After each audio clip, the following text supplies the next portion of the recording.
ప్రస్తుతం మనమైతే బీజాపూర్ జిల్లాలోని ఆవపల్లికి వెళ్ళేటువంటి ప్రధాన రోడ్డుపై ఉన్నాము.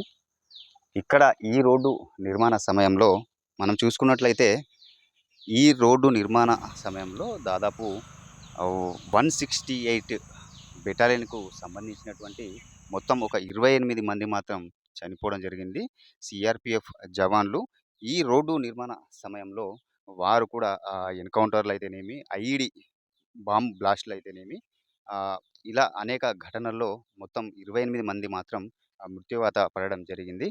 బీజాపూర్ నుంచి జాగూర్‌గుండ మధ్య ఏదైతే రహదారి నిర్మాణం చేపట్టే సమయంలో ఆ రహదారికి ఆహ్, సిబ్బంది ఏదైతే పోలీసు 168 సీఆర్‌పీఎఫ్ జవాన్లయితే సెక్యూరిటీగా ఉన్నారో వాళ్ళపై దాడులు జరిగేవి. ఈ దాడుల క్రమంలోనే ఇక్కడ 168కి సంబంధించినటువంటి సీఆర్‌పీఎఫ్ జవాన్లయితే చనిపోవడం జరిగింది. జవాన్లకు సంబంధించినటువంటి శిలాఫలకాలను వాళ్ళు గుర్తుగా ఇక్కడైతే ఏర్పాటు చేశారు.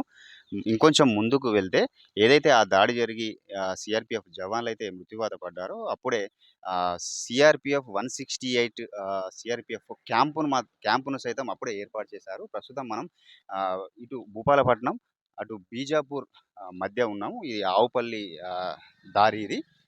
అటు వెళ్తే ఒక 10-15 కిలోమీటర్లు వెళ్తే మాత్రం అక్కడ బీజాపూర్ వస్తుంది. పూర్తిగా ఛత్తీస్‌గఢ్ రాష్ట్రంలో అడుగడుగునా పోలీసులు బందోబస్తు ఏర్పాటు చేయడంతో పాటు సీఆర్‌పీఎఫ్, డీఆర్‌జీ, బస్తర్ ఫైటర్ అట్లా సీఆర్‌పీఎఫ్ కేంద్ర బలగాలు సైతం పూర్తిగా వాళ్ళ ఆధీనంలోకి తీసుకున్నారు. మావోయిస్టుల ప్రాబల్యం ఎక్కువ ఉన్నటువంటి ఏదైతే బీజాపూర్ జిల్లా ఉందో దాని మీద గట్టి నిఘాను సైతం ఏర్పాటు చేశారు.